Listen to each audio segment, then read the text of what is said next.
Merhaba arkadaşlar, Pet Sevenler Birliği kanalına hoş geldiniz. Öncelikle bugün gelenleri inceleyelim arkadaşlar ve az önce Konami'den bir mesaj geldi. Tam 8'de bu mesajı yayınladılar. Konami'nin resmi web sitesinde bakım varmış. Oyunda bakım yok arkadaşlar. Oyunumuzu etkilemiyor. Herhangi bir kapanma falan olmayacak ama Konami'nin resmi web sitesinde bakım olacak. Bundan dolayı da bakım sırasında veri aktarımı yapamayız. Sadece bizi o konuda etkileyebilir. Yedek bir hesabımıza geçmek istersek Konami'nin resmi web sitesindeki bakım süresince veri aktarımı yapamıyoruz. Peki Konami'nin resmi web sitesi ne zaman bakıma giriyor?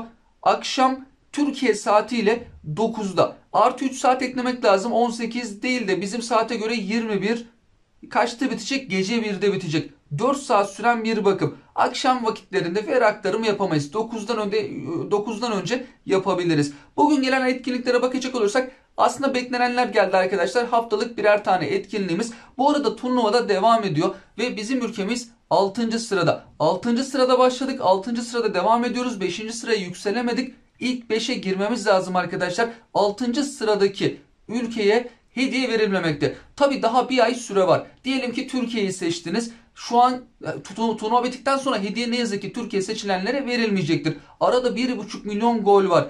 1,5 milyon belki büyük gibi gözükse de 100 bin kişi 10 gol attığında 1 milyon etmekte. Vakit buldukça eğer Türkiye'yi seçtiyseniz ara ara girip turnuvayı tamamlasanız bile defalarca oynayabilirsiniz. Atılan her gol sayılmakta. Tekrar tekrar Konami oynamamızı istiyor. Ben yine ara ara videolarda değinirim. Hatırlatmaya çalışırım arkadaşlar. Belki oyuna yeni başlayan arkadaşlarımız da, belki ilk defa gören arkadaşlarımız da vardır. Ara ara bilgiler vermeye devam edeceğim. Bugün gelen etkinliklere baktığımızda 50 futbol parası kazanacağımız bir tane etkinlik geldi. Klasik, bizim milli takımımızı kapak fotoğraf olarak kullandılar. Yanında 3 tane de beceri antrenörü buradan kazanabiliyoruz.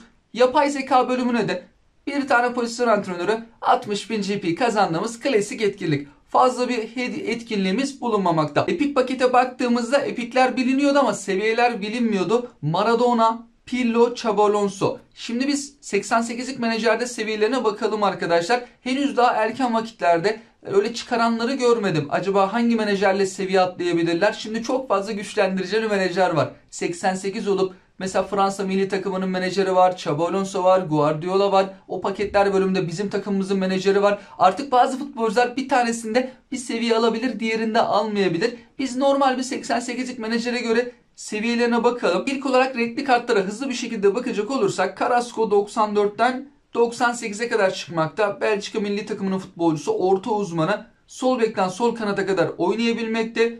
Falsosu 84, yüksek tampası 85, hızlı bir isim. İkinci isim ise ofansif orta saha Hacı. 96'ya kadar çıkıyor. Klasik 10 numara. Hızlı bir isim değil. Alçak tampası iyi. Yüksek tampası da iyi. Bitiriciliği düşük. Falsosu 79. Şut gücü de düşükmüş ama. Şimdi birkaç özelliği, eksikleri çok fazla. Frankowski 93'ten 96'ya kadar çıkmakta. Orta uzmanı.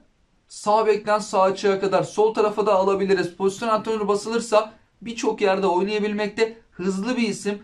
Alçaktan yüksekten pası da iyi seviyelerde ama falsosu oldukça düşük. Hani orta uzman adamlar, falsosu yüksekten pası keşke daha iyi olsaydı. Zubimendi 99'a kadar çıkıyor. İspanya'nın ön liberolu defansif orta sahası. Savunma özellikleri güzel, bir agresifliği orada düşük. Hızlı bir isim değil. Pasları da var. Savunma güzel, pas var. 1.81 boyunda. Öyle uzun boylu falan değil. Fiziksel yönden de çok güçlü de değil kendisi. Burada göbek futbolcumuz Soboslay. Önemli bir isim, yüzü olmadı. Belki güçlendiricili bir menajerde yüzü olabilir. Orkestra şefi. Bu özellikleriyle sağ kanatta sol kanatta 101'lik bir oyuncu gibi oynamakta. Ofansif orta sahada da 100'lük bir oyuncu gibi performans veriyor. Çok hızlı 94, hızlanması 77. Pasları gerçekten çok iyi. Top kontrol, top sürme oralarda var. Bitiriciliği bir 73. Ofansif farkındalığı 80. Duran top falsosu da iyi seviyelerde. Fiziksel yönden öyle güçlü değil. Ama güzel özellikleri var. Oyun tarzı da orkestra şefi. Burada defansif orta sahamız var. Gilmore'a baktığımızda 98 seviye. Şimdi boyu 1.70. Öyle çok uzun boylu bir isim değil. Savunması güzel. Oyun tarzı da orkestra şefi. Geriden oyun kuran oyun tarzı. Geriye doğru gelecek. Paslara baktığımız zaman da çok güzel. Hem savunma var hem pas var. Hızlı bir isim değil. Hızlanması 80. Fiziksel yönden güçlü değil. Ama bazı özellikleri güzel. Burada ofansif orta saha futbolcumuz var. 95'e kadar çıkıyor. Düşük seviyeli. Klasik 10 numara. Ama birçok özelliği iyi seviyelerde, 80'in üzerinde. Ve son futbolcumuz ofansif orta saha. Baumgartner'e de baktığımızda 97. Yaratıcı oyun kurucu. Pozisyon antrenörü basıldığında birçok yerde de oynatabiliriz. Bazı özellikleri iyi. Epiklerde de ilk olarak Maradona'ya bakalım. Yüksek seviyeli bir isim. Armando Maradona 103'e kadar çıkmakta arkadaşlar. Boşluk kollayan oyuncu oyun tarzına sahip. Bayağı iyi, çok hareketli olacak. Klasik 10 numara değil. Şimdi özelliklerine baktığımızda bazı yerlerden alıp bazı yerlerine verip yine 103 seviyede de tutabiliriz. Örneğin şurası çok yüksek. Mesela aldım. Üçüncü de aldım. 2 tane alıyorum, 6 tane ilerleme puanım var. Hala 103 seviye. Bunu istersek başka yerlere verebiliriz. Hızlanması da iyi. Maradona'nın genç hali, 26 yaşındaki hali. Pasları, yüksekten bitiriciliği 82. Dedik ki bitiriciliğe biraz daha basalım. Yine 103 seviye. 104'e atmadı ama belki güçlendiricili menajerle 104 oluyorsa arkadaşlar ben topluluktan da sizlerle paylaşmaya çalışırım. Şimdi şöyle baktığımız zaman birçok özelliği iyi. Fiziksel yönden bir güçlü değil. Savunma yok. Geri her şey var neredeyse adamımızda. Kafa vuruşu da 70. 26 yaşında, 1.64 boyunda. Tekniği çok yüksek. Hücumda isteyeceğimiz birçok şey var Maradona'da. Pirlo'ya baktığımızda bugün gelen kartı şu ikinci sıradaki. Bu kartı daha önceden gelen Juventus kartıydı. Bu farklı. Mesela bu kartında arkadaşlar benim eleştirdiğim nokta, bu eskiden gelen kartında top kontrolü, top sürme, sıkı top tutma. Pirlo'da bu kadar düşük olamaz.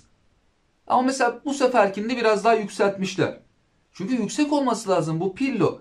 Hani kaç yaşındaki hali olursa olsun Pirlo'nun top tekniği çok iyi. Pirlo hani top ayağında tutamayacak mı, saklayamayacak mı, alıp dönemeyeceğiz mi istediğimiz şekilde. Burada hakkını vermişler. Top kontrolü 93.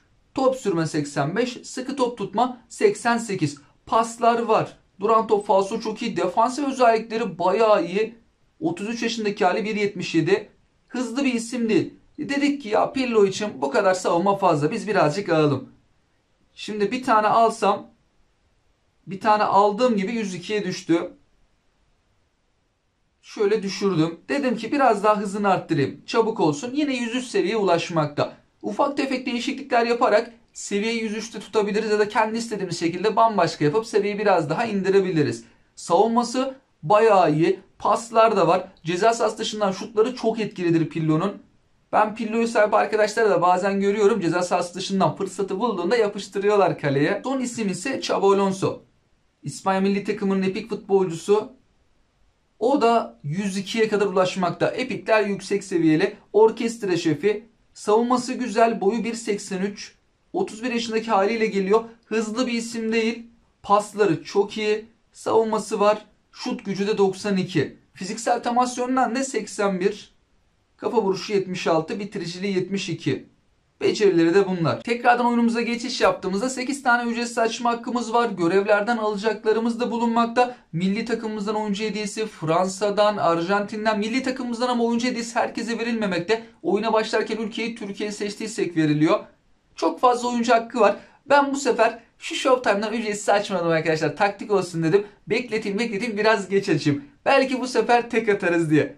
Taktik işe yarayacak mı? İlk geldiğinde açmadım. Yine bazen diyorum hani açsam mı diye. Olmadı. Kaç tane hesaptan da denedik. Ücretsiz tek atamadık. Gelir mi gelmez mi? Keşke Pedri'yi çıkarabilsek. Ama çok zor bir şey. 150 futbolcu içerisinden bir tane sadece açacağız.